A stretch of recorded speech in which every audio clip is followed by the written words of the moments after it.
think I'm pretty much the only person in Dubai that I've met so far that came to Dubai without knowing anyone. When I flew, I had no clue what the visa is. When I arrived, there was an issue with the UAE army in Yemen, so they got some people killed. I came here to try. So I joined this company and survived the summer. How do I know about commercial? I don't know. There's no, there's no A to Z, no social media about it, nothing. They expect people to know something that they never learned.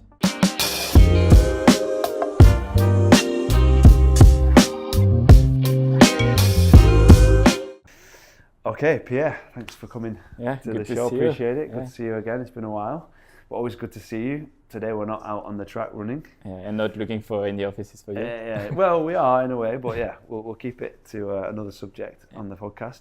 But I always like to start with how people came to Dubai. So the name of the podcast is The Dubai Life, and it's always fascinating to hear people's journey to actually get to Dubai. So how did it come about for you? So I think I'm pretty much the only person in Dubai that I've met so far that came to Dubai without knowing anyone. Okay. I had no one in my circle that would have been to Dubai or worked in Dubai or knew anyone in Dubai. The reason why I came is actually following up a trip that I did with one of my best friends. We came here for 4 days. Okay. Kind of enjoyed the city, saw what you need to see as a tourist. Speak English every day.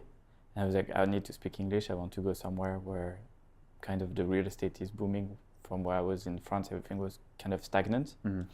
And I was like, okay, let's try it. And I just took a flight ticket, 2 suitcases, came to Dubai. Wow. And how long was the gap between you visiting and then 4 months, time to close my company in France and kind of say goodbye and arrange things here.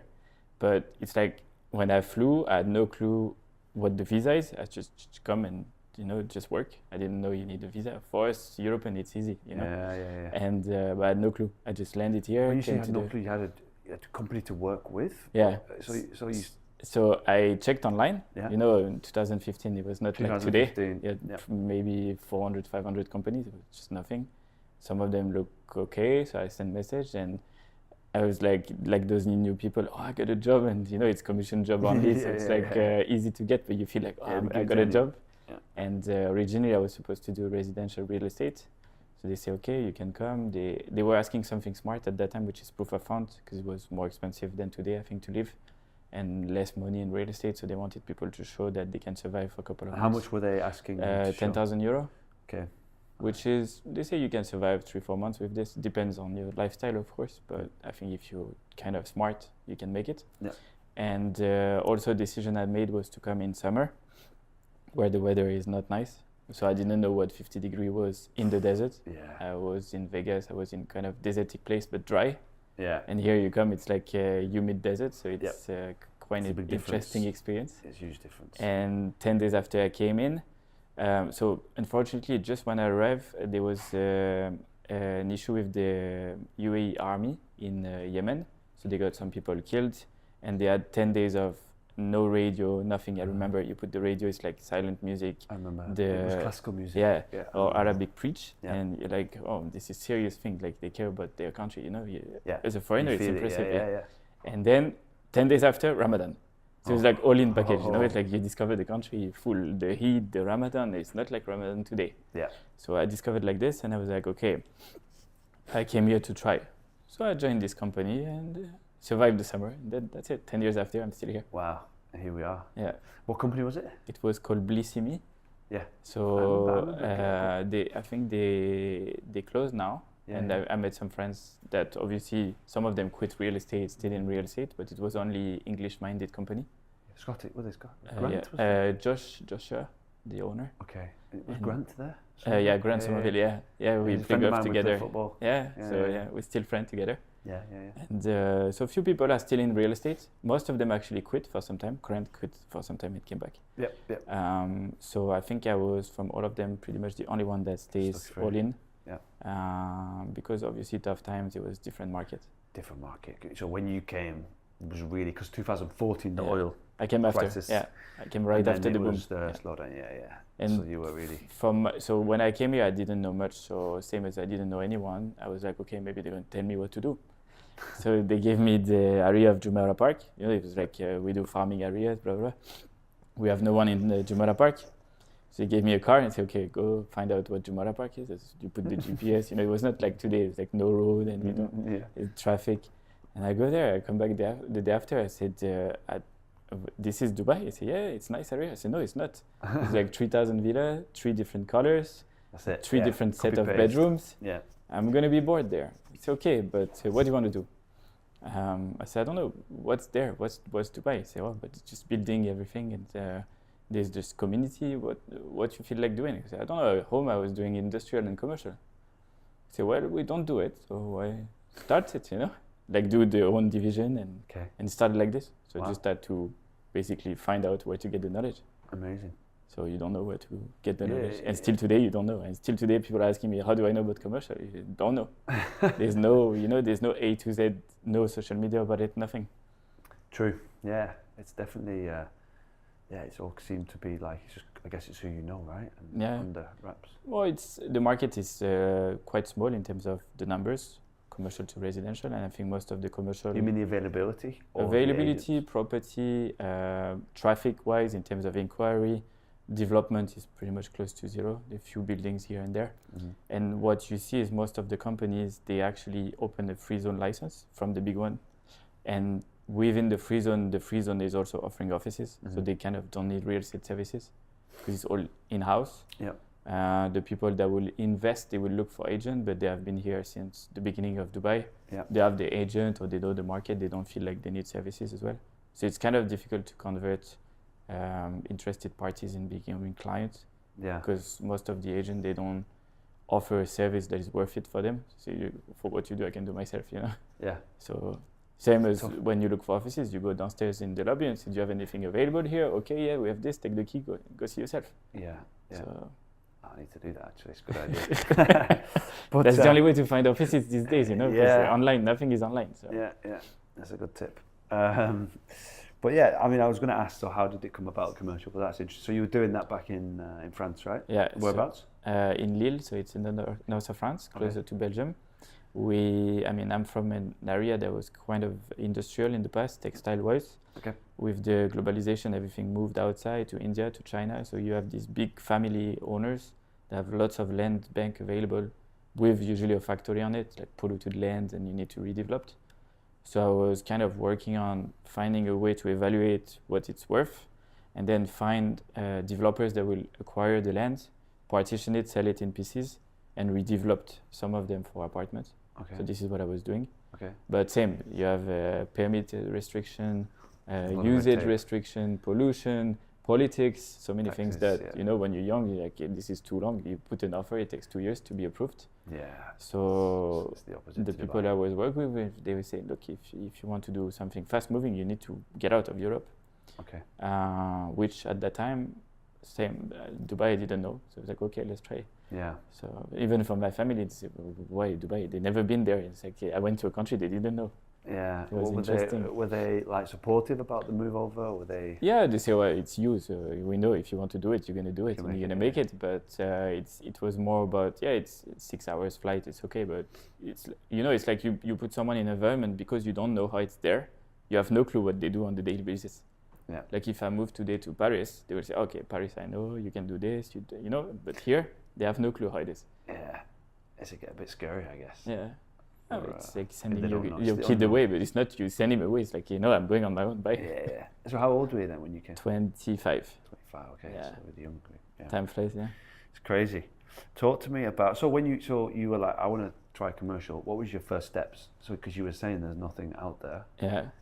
So what did you do? The first thing was to drive, at that time, so the office was in Oberoi, which, nothing was built in Business Bay as per the residential, so it was mostly commercial buildings from this kind of following the crisis of 2009-10, where everything got delivered but no clients. Mm-hmm. So you had on pretty much all the building for rent and like a huge number. So you call, it's like, what you want? Say, I'm agent. I go, really? But what you need? Say, I need stock. Okay.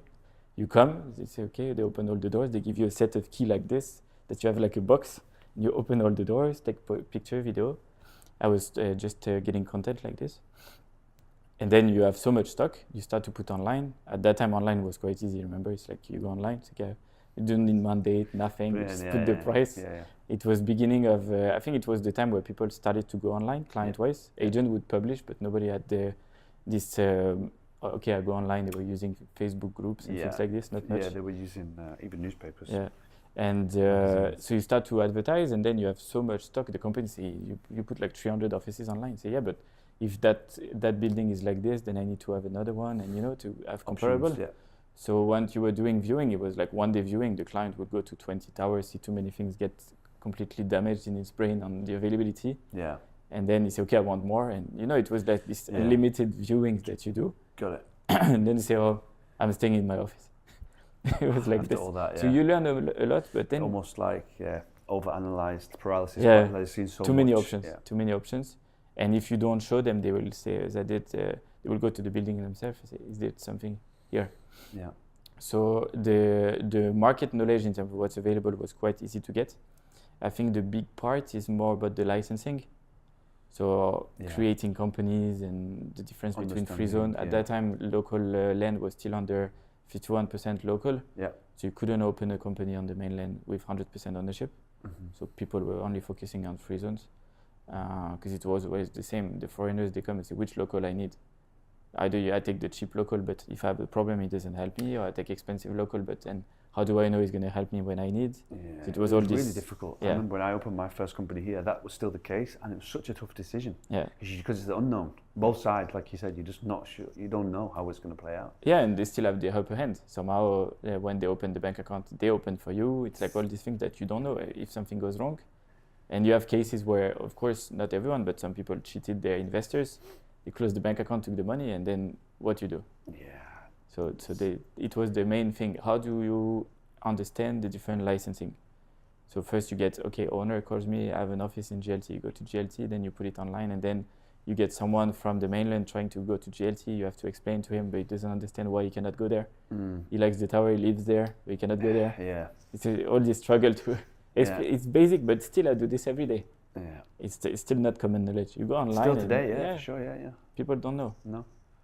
Yeah, no. I guess they wouldn't unless they look into it, right? Especially in real estate. I mean, you know the struggle. Most people, they try to say, okay, I'm smarter. I will find an office where no one has found one. Let's go to GLC. What you do? It's real estate. You cannot be here. No, why? It's okay. I'll open the MCC. No, they don't. Cannot. They don't, and they don't get it. So it's okay. I'll pay more. So it doesn't work like this. It's not about the money. Yeah, interesting. And how long did it take you before you started to, actually make some money? I would say, so you do a few deals here and there. At the beginning, you don't know, so you kind of close 5%. You don't ask the owner, and then you get to understand that what you do is good, so you can charge more. I would say around probably 1-2 years, not because I was interested in money, but more because I was trying to upper hand all the people I was meeting. I was meeting only the big shots. Because they had time, they were doing viewings. It's like, the market was a bit slow, not like today. So they were also testing, calling, wasting your time, trying to renegotiate their rent. At that time, negotiating down. So it's like, oh, how much is it? Oh, I'm paying more. Okay, I'll reduce mine. And owners were calling and say, you put the office less than what the current tenant that took in 2012-13 are paying. So they were seeing online less than what they have. Yeah. They were calling the owners, okay, I'll negotiate. Pierre is listing for less. Yeah. It's crazy. So it was more about getting the knowledge, because those people, when you talk to them, you felt a bit under-evaluated because you know less than them. Obviously, they have been here, it's their country. Yeah. So you need to kind of fast-track the knowledge. Yeah.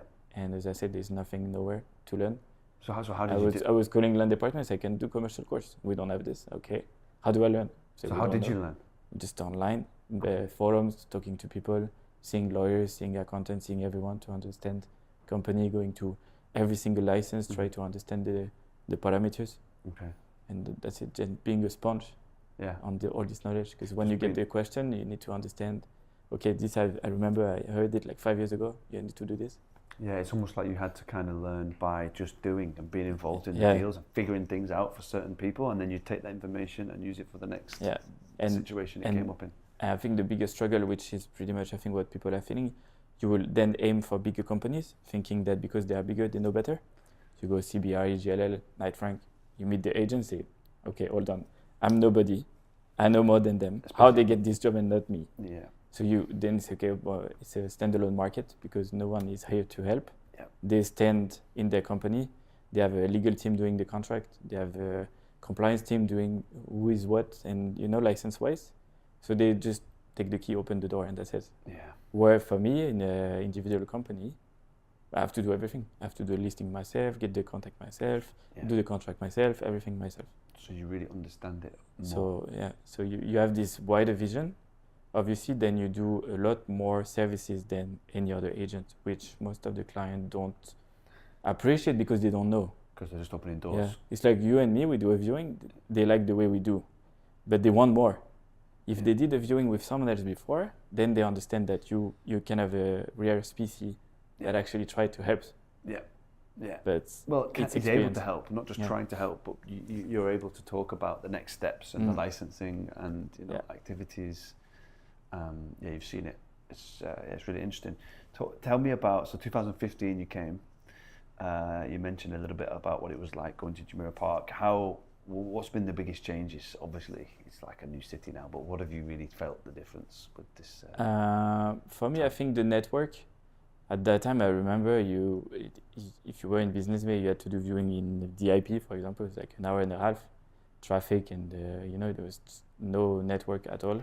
So I think the road network is expanding. Yeah. I think faster than the city in a way, because you go to places where the roads are there, but they still haven't developed. Yeah.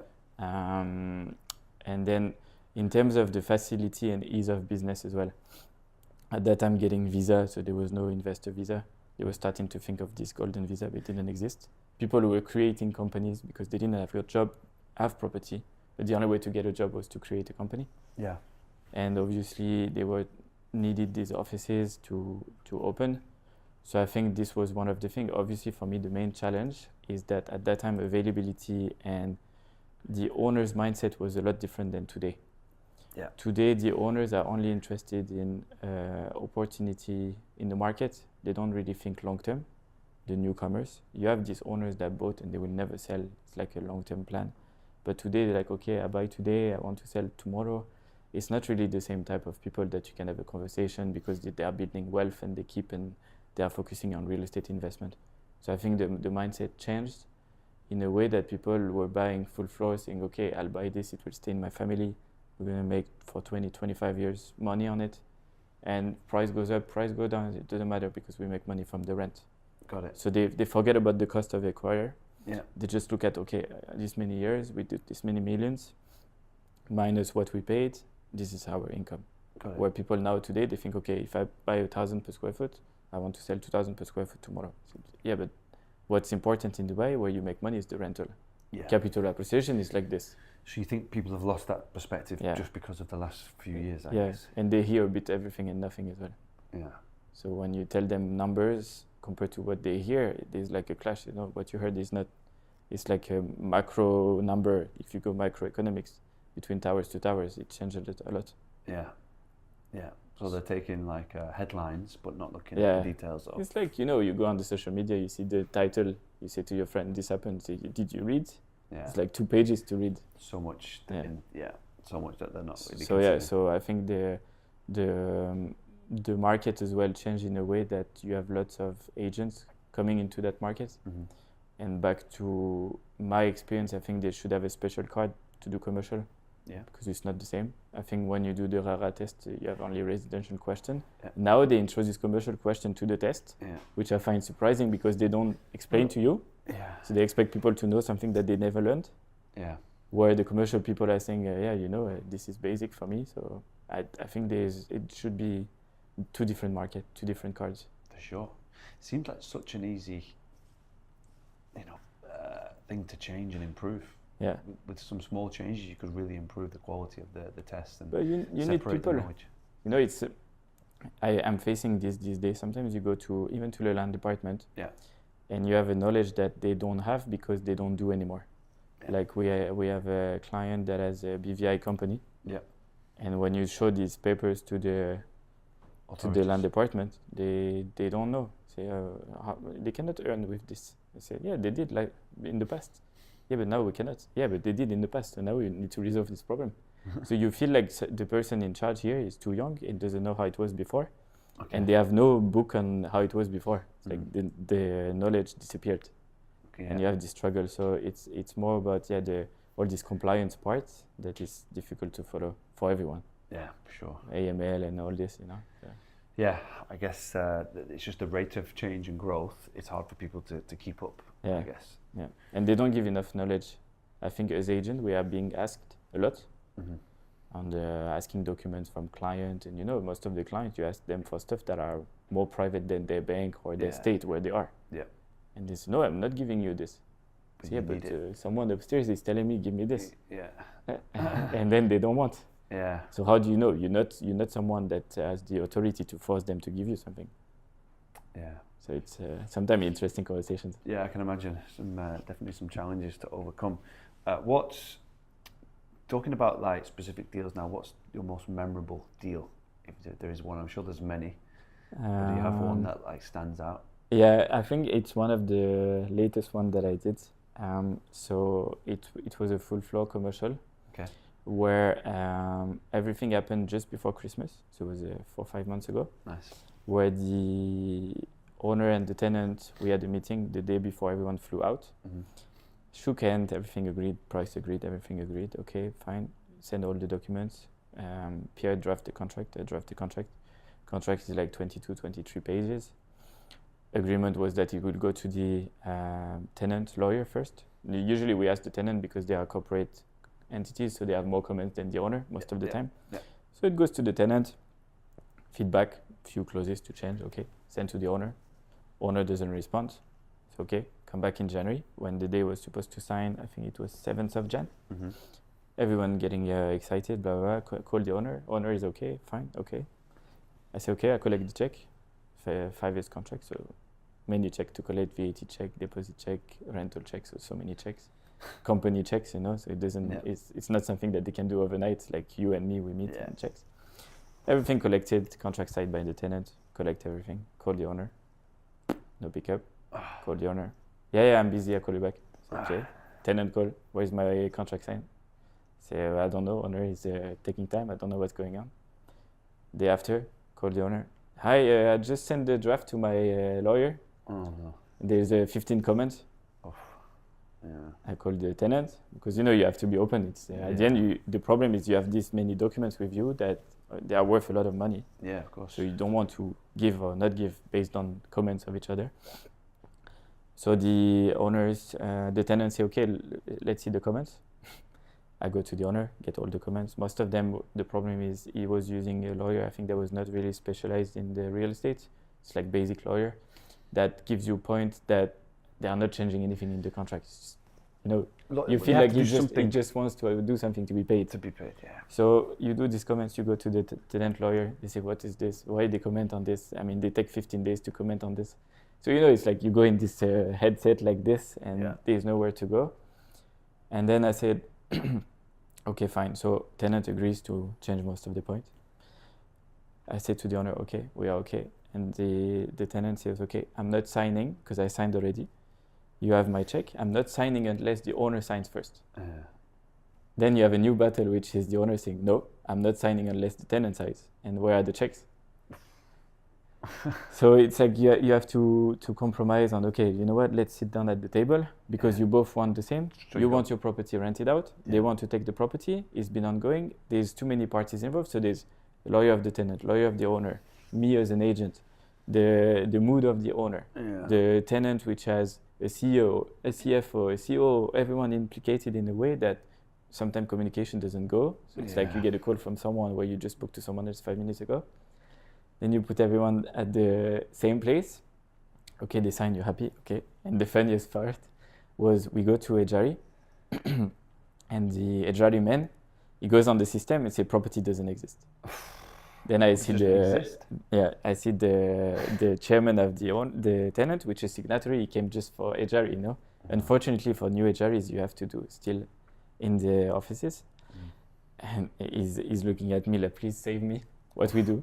So I asked the Ejari man, I said, look, I don't understand. No way, this property is available for the last 15 years. It exists on the system. We just never rented out. And the guy typed the wrong plot number. So when they type, they have to put a plot number. He put the wrong plot number. So because of this, it didn't happen. So I had to show him an old Ejari for another property in the same building. And then say, oh, I found it. So everyone's like, oh, okay, fine. So it's, till the end, it's like every hiccup like this. And you're just thinking, is this like just a destined never to happen? And all that time, it's like all trust, because obviously you get paid when everything is signed. Even for me, I make sure that everything Ejari registered all okay, because if you get your money and then for whatever reason Ejari doesn't go through, you have to refund the people. Yeah. So it's better to be paid when everything is sorted out. So it was not complicated in the way that you have to negotiate a lot. Yeah. It was just you have to deal with individuals that are not on the same frequency, never. Yeah. And you have to align them. And this is what we do somehow without. And did you decide to get everybody to sit in a room together? Is that how you resolved it? Yeah, that was the only way. We went to the cafe. Yeah. But you were feeling at the beginning that there was animosity from every side. I think people are so scared of this in real estate, and it's something that's always worked extremely well for me, honestly. I feel like there's definitely agents just try and do too much sometimes, and if people are on the same page, I'm not saying all the time or to do it too soon, but if it needs to be done and people are on the same page, but they're just, when you're the middleman, there's always interpretations of different messages and people get angry and emotional, but when you sit down, most of the time that it works, right? People just relax more and open up, and I've had a couple of bad experiences as well, but most of the time it helps. I would definitely recommend that to people. And I think from our part in that deal is that none of the speakers were English speaker. Okay. So it was lots of different nationality, but English was just massive, it was just the main language. Yeah. Where obviously when you're frustrated, for me, frustrated in French doesn't sound the same than in English. So it's very difficult to get transparency from what they tell you on the phone. Maybe they are doing something else that is. The worst is written communication. I mean, WhatsApp's probably the worst because you can read a message like, I don't want to change. I don't want to, a simple message. I don't want to sign first.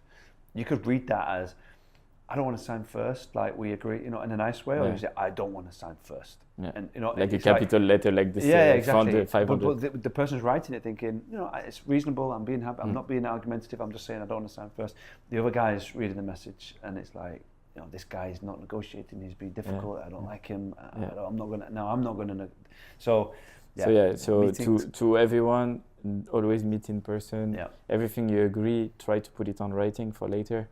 Because this is friendly conversation, but you need to have some kind of pinpoints or minutes of the meeting, otherwise you just waste your time. 100%. And now there's so many AI tools. Have you tried using AI tools? No. You've got to do it, honestly. Okay. You'll be blown away. You could just have your phone recording. There's apps which we'll show you later, and it knows the different voices. Okay. So after the call, it will summarize what you said, what I said, put it into a transcript. You still need to read through and just make sure it's picked up on the right things. But it's incredibly good, and it's like having an assistant that's taking your minutes. It's like, I think for me, especially living in this country for so long, it's all those privacy and confidentiality content. Yeah, true. So these conversations are all private. They get uploaded, I don't know where, who has access to it, because sometimes you have some very private conversation that shouldn't be listened, and it's if the guy knows that someone is listening, even if it's a computer. True. For me, it's all this, because we are all fighting the same thing, which is the leak of confidential information and data and all this no privacy here in Dubai. Yeah. So this is like opening another gate of, delegate, but to who? Yeah. This is why I'm a bit reluctant on the AI. Yeah, I guess it depends on certain conversations, but I think in a lot of instances it will help them. It will help, but not regulated so far. So let's see. Yeah, let's see. Give me some inside information. So what areas are you seeing now in terms of, is there anywhere that's under the radar that you think is a really good area for commercial if people are looking?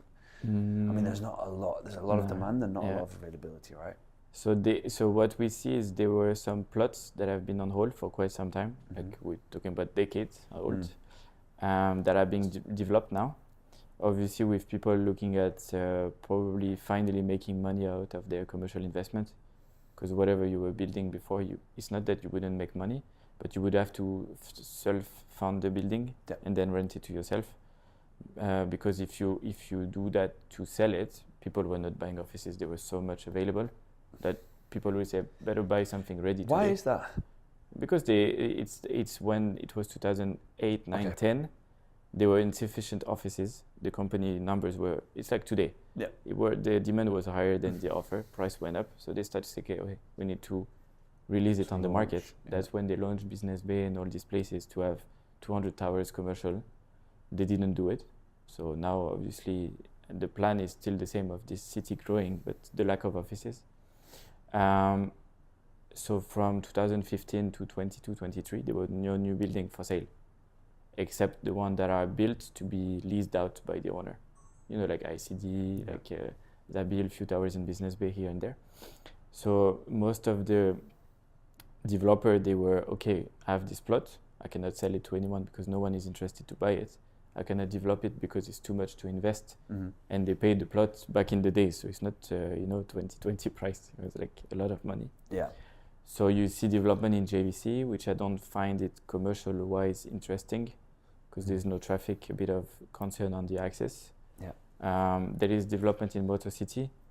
Motor City is more central, easier to access, no public transportation, already a few commercial towers that are there.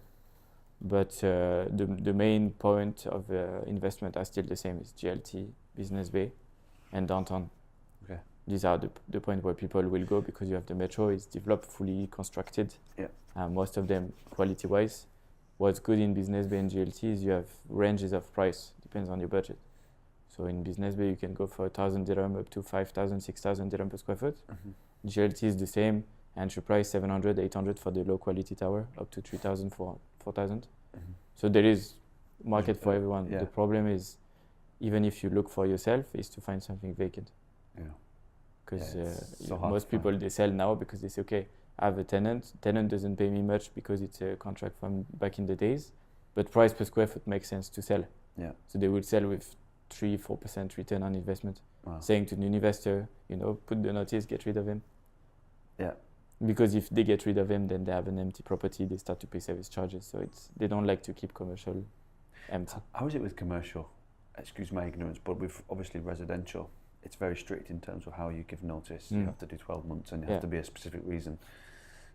Is it exactly the same. So surprisingly, it's exactly the same. Yeah. So you can't just sell because you want a higher rent. You've got to, okay. But so for some of the tenants, we do specific clauses that the landlord cannot give 12 months notice. This 12 months notice will be active towards the end of the contract. So let's say you sign for 5 years, it's to protect the tenant.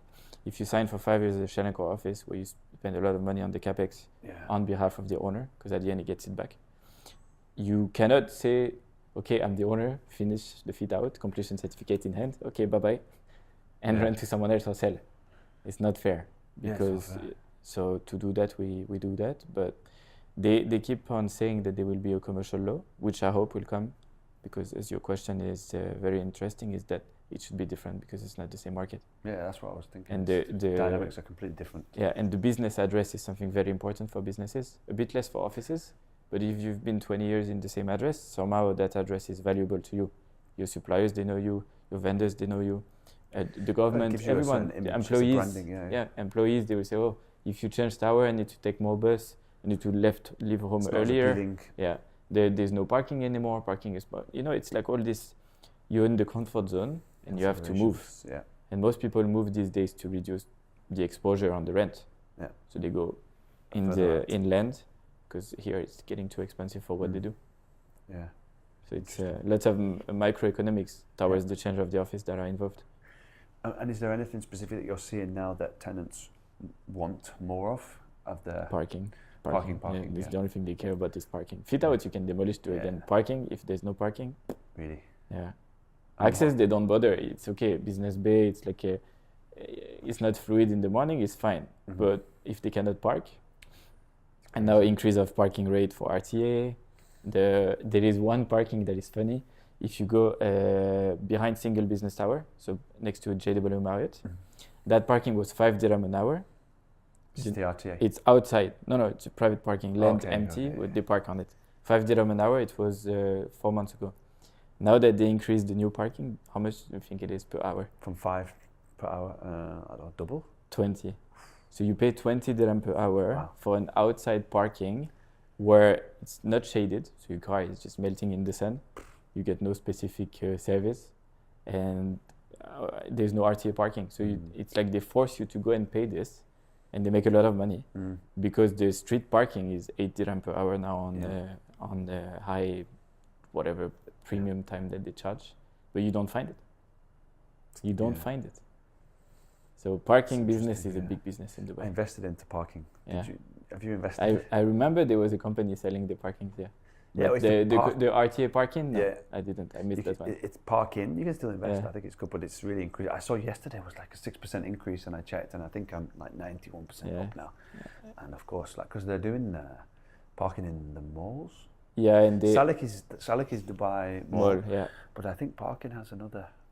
Yeah, they start to implement in the mall, but what parking did is they took over the RTA parking. So when you pay in the street, you pay parking. And the gentleman that gives you the fine or does the automation fine with the car is also parking. Yeah. So yeah. Yes, interesting. And one gentleman told me a very interesting story in Sharjah. So you know when you in Dubai you pay for an hour and then you have this notification that you need to renew. If you renew after the time at the same parking, it's okay. You can get some minutes free. Okay? If you do that for the people who live in Sharjah, if you do that in Sharjah, if you renew after time, they take your money and they send you a fine. No way. Because you were parking illegally without having, so because they have few minutes of free parking, they send you the fine. So they automate the fine based on you saying to them, I overstayed, I'm late, and they fine you. So the guy was saying, if you go there and you do this, don't pay extra, just pay your luck. Play with the luck that they will not come at that time when you're there to charge you the fine. And it's the same fine, the same amount? Same fine. Oh my God. Yeah. Because it's overstay. You know, the fines are different. If you have no ticket, I don't know the new fines. Like 150. Before it was 100 for no paid renewal fee and 200 if you never paid. Oh, interesting. But if you look at the cost per hour, when it was 2 dirham and you get 200 dirham, throw the 2 dirham in the pot because otherwise it's just 100 times what you had to pay. Crazy. But people don't think like this. Then you go to RTA when you renew your car. You have all these people like 10,000, 20,000 fines. It's all parking fines they never paid. I know. Yeah. Definitely a good business. So if you go to Sharjah, remember this: you pay for your time, but if you overstay, if you pay after, you get the fine. So it's very good tip. Yeah. Had a few tips. Let's see if Dubai implements the same. Potentially, yeah. Okay. So yeah, what people want, they want parking. They start to say a bit of facilities within the building, gym, pool, things like this. But this you will have it only on single-owned building, because if it's sold to different investors, usually the building doesn't really care. Yeah. They don't think of having something that will increase the rent and the potential of the building. Yeah. Okay. Interesting. I think personally, we're going to see more commercial buildings with better facilities. I think people just expect it now. People are also more active and healthy, so I think if they can give people better gyms, and you could even charge people, but if you have it, it's definitely added value. Yeah, and the workspace for the employees is important now. If you go to a stinky office in the older part of Dubai, even if it's a good company, you don't really feel like I'm gonna happy to go to work every day, and so it's important, I think, especially if you work from home and you go 3-4 days a week in the office, you want to go to a nice office. Yeah, definitely. You've had really big success on social media. I've really seen you grow. Yeah, no can bubble. No, it's really it's impressive to see how you've done it. How did you come up with your strategy? Because I really think you put some thought into it, and it's not just the same as everyone else. It gives value, entertainment, as well as actual knowledge. So I think the first thing I have to thank you, because I came to social media because of you. Oh, because of me? Yeah, okay. I was watching your video when you were doing the market research in your house and on your desk. And this guy is nice and he's sharing things, and I liked it. And then because of video, I met Assad. So Assad did my first video when I did a walking tour in Burj Khalifa. Okay. So that's how I started. This was 2017 or 18. Yes. I did this, and then I didn't really get the traction I wanted. It was more on YouTube, and I think social media was at that time that's really developed. Yeah. So this Better Call Pierre name was already there since 2015, since I came here. Wow. I understood that agent is to step out of the company and kind of brand themselves. which at that time people think you're alien, like Yeah, they I didn't remember, understand. They say, no, yeah. we are better, we are the company. Yeah, it's you okay. need to be an office, Yeah. you need to be cold calling And- people, you yeah. shouldn't be doing videos. And you so were waste your changing time. company, they were taking your number away. It's like people never thought of themselves as a brand. Yep. It's like you change, okay, you're a real estate Pierre, but then if you change company to change the name on Instagram and you lose, it was not good. Yep. So Better Call Pierre went from this saying, okay, whatever, even if I change industry, I can keep that name. Whatever I did before stays there, it doesn't get compromised. And so I think a year and a half ago now, Yeah.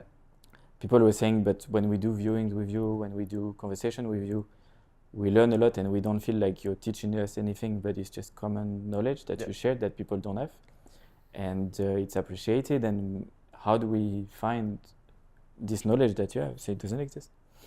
Say, okay, but why don't you share online? And just started like this. So there was no strategy, zero. Wow.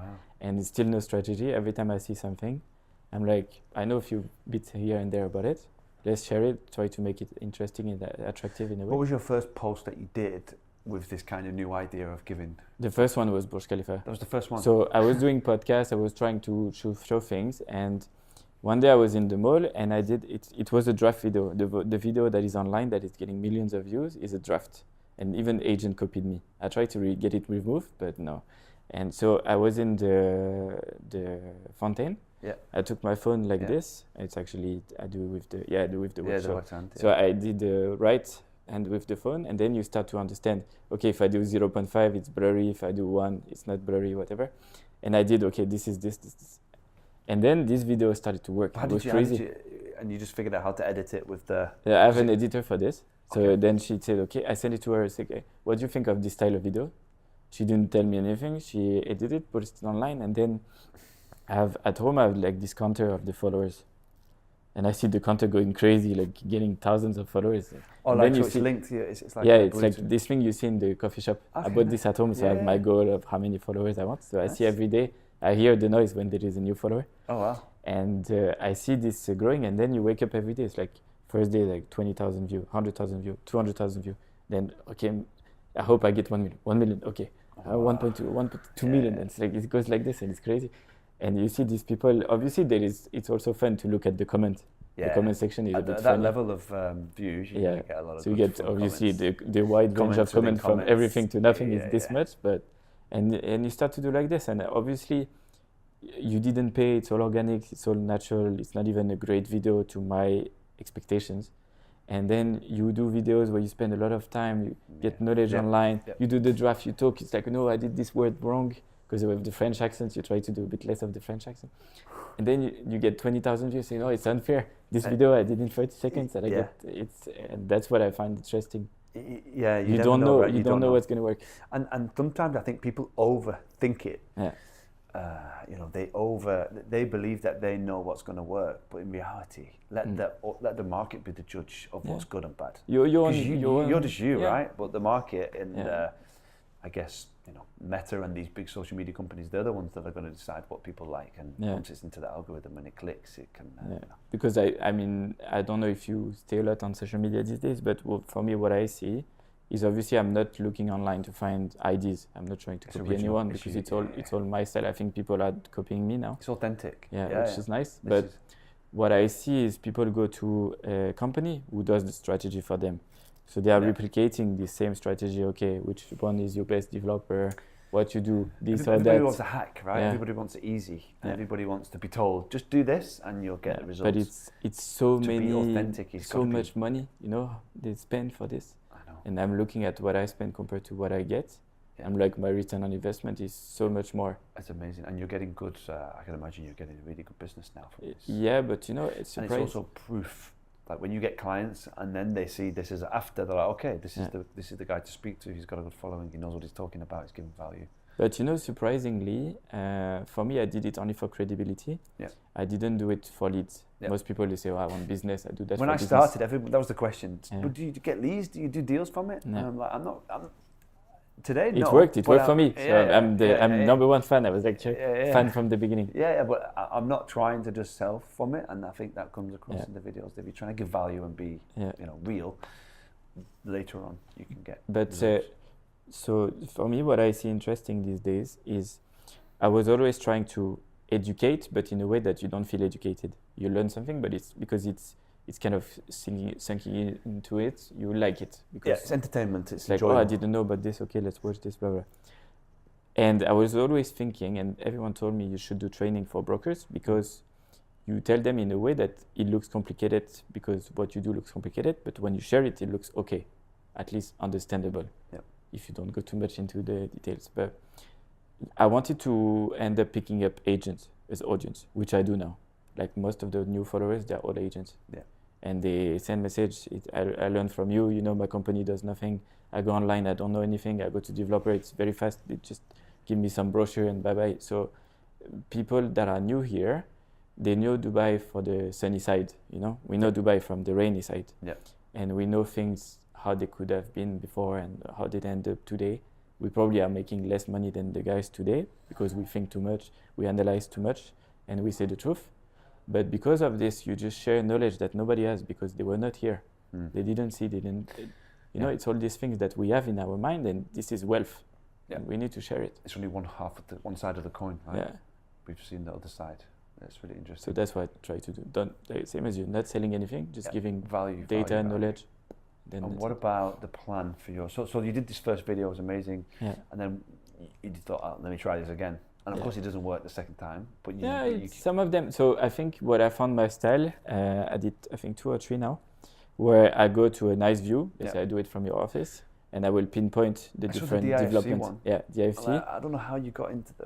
I'm not sharing where I go. Or something. Yeah, I'm not sharing where I go. But I was there with a client, and he said, I need to go to the restroom, whatever. I did the video. It took me 1 minute. I do it on sometimes without the mic. So if I'm outside, then I need to redo the sound. But most of the time it's one shot. Afterwards. Yeah, it's one shot video. So I do everything. I know what I want to say. And then this one I think got pretty much like 300,000 views, something like this, but being shared a lot. Yeah. And I did another one where I was in Marina overlooking the beachfront, which is the same. I was explaining the different things, which for me it looks something very standard knowledge. Yeah. And when I see what people are saying about this video, I'm like, this is what the people should tell you. Yeah. Don't tell you how to sell, what to say to the client, how to do cold call. Just know what to sell first. Basics. Before how selling it. What's for sale. Yeah, exactly. And I'm surprised how completely vice versa the market is compared to my brain. Yep. I cannot sell something I don't know. Yeah. Here they say go sell something. But what I sell, it's you need to understand the mentality is very different. Yeah. So I like this style of showing things from above because I think the space planning is important here. Yeah, for sure. Accessibility. Yeah. Yeah. Just sharing things. I have no benefits in not sharing, but I think people benefit from just watching it. So nice. So more of the same going forward. Yeah. Need to find new places. More buildings. Yeah. International. I saw you did Kuala Lumpur. Everywhere I go, I do. Yeah. That's what I did in Chicago, in LA. I did in Kuala Lumpur. So you got to I plan did in some Hong really Kong. nice trips to everywhere to I go get because it's the same style. I see a nice building, it's okay. You learn a bit online and that's it. Yeah. But this video, they don't work. They get 5,000-10,000 views max. I never passed 10,000 for international video. I'm sure you will. Even my Eiffel Tower in Paris, I think I got 5,000 views. Oh, really? And it's an amazing video. Yeah, I can imagine. Cool. And what about you? So obviously Better Call Pierre. Tell me, where did the name come from? Better Call Saul? Yeah. At that time, it was not even out. So, really? 2015, it was Breaking Bad. Yeah. So Better Call Saul is the dirty lawyer in Breaking Bad called Saul Goodman, which is not even his name. And so obviously, I was watching this series, and I was kind of feeling a bit the same. It's like you come in Dubai, where in France you meet someone and you will ask for his tax income. You kind of proof of who you are. You don't believe them just by their name. And here you meet so many people that pretend to be someone they could be or someone they are not. But you go online, it's like 20 times the same person or 0% like this. So you don't know who you talk to. And my friend, they said, but this is crazy. You do viewings for millions and you don't even know if the guy has 1 dirham. True. So, yeah, but this is like this. They say, you like this lawyer from Breaking Bad. Yeah. And he started like this. It's like you just probably deal with people that are not friendly or criminals, or you don't know who you deal with because at the end, they don't show ID, don't show anything. Yeah. You trust them. It's okay, I'm Mohammed blah, blah, blah. Okay, Mohammed blah, blah. Yeah. You don't ask for proof. You don't know. Yeah. Yeah, it's true. So it started like this, and then obviously, so book the name. I had a website for quite some time. Mhm. I was getting data on the towers, sharing a bit of the offices, but very minor, not really focusing on this. And then the spin-off of Breaking Bad with Better Call Saul went out. And what's interesting now, I see lots of agents having the same name. Better Call blah blah blah, Better Call blah blah blah. It's cool. I love both series. For me, Breaking Bad's the best. Yeah, Better Call Saul is a bit darker. It's more it takes like time, it's in intelligent ways compared to Breaking Bad. It's like shooting, but Better Call Saul is mindset more. It's really nice. I like it. It takes a little bit of time to get into, I think, Better Call Saul. But when you get into it, it's amazing. It's really good. I love it. And then what is it? So now you have your own brand and own company. Yeah. What is the plan? Are you expanding? Are you bringing on certain type of people? So for me, so expensive or having brokers, things like this is not what I like to do. Mm-hmm. I'm a very, I think, private person in a way that I like to work with only few clients. I'm not here to be online and trying to sell the dream. Yeah. I like to do consultancy more, kind of pick the brain on the people. Most of them, they come to Dubai with an idea and they ended up doing something completely different because what they had was probably not feasible. Mm-hmm. So you educate them on what to do.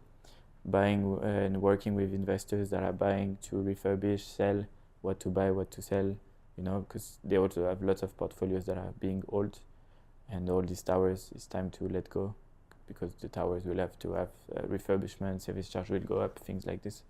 So what to do? So it's more about having people that they have a need of talking to someone that can educate them and influence their choice in a way that they don't really think like this. Okay. So this is what I like to do. Okay. So but not really growing brokerage, more into consultancy. Yeah. Obviously, the real estate side is still active, but I like the other one more. Yeah. Where you feel valued for your knowledge. Yeah, I like it. I like the vision, direction. Tell me, you mentioned about building relationships, something that we spoke to with every single guest. Do you have anything that you do that you think is helping you to keep and build relationships? Any tips or tricks? No, I think just being me. Being yourself. This is the most important. Like you're gonna go to viewing. When you come here in Dubai, it's I call it the cheesy real estate. It's like they ask you to wear a suit, tie, blah blah blah. It's like, buddy, I'm going in a warehouse. It's 50 degrees, and you're staying in the office going cold. So you cannot implement. To me, what they do, and they just stay in the office or sell in the developer's office. It's not the same. And some people I remember at the beginning, they were like, yeah, but you come, you have like at the beginning, you have rental car, you come in polo. So yeah, come for me. You want my brain. How I look, if I look presentable, even if I'm not going to a wedding, it's okay, because you're here for me. Yeah. And people, they were so scared. I've seen so many people good looking when they start talking. Say, yeah, but the way you dress doesn't match how you talk. Exactly. It's better the opposite. If you don't like how I look, but you like how I talk, it's better.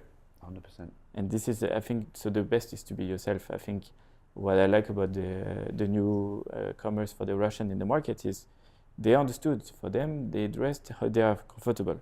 Yeah. If you're not comfortable in the way you are, how are you going to sell to someone? True. If you feel like this, and I can't talk and I'm sweating, and it's very simple.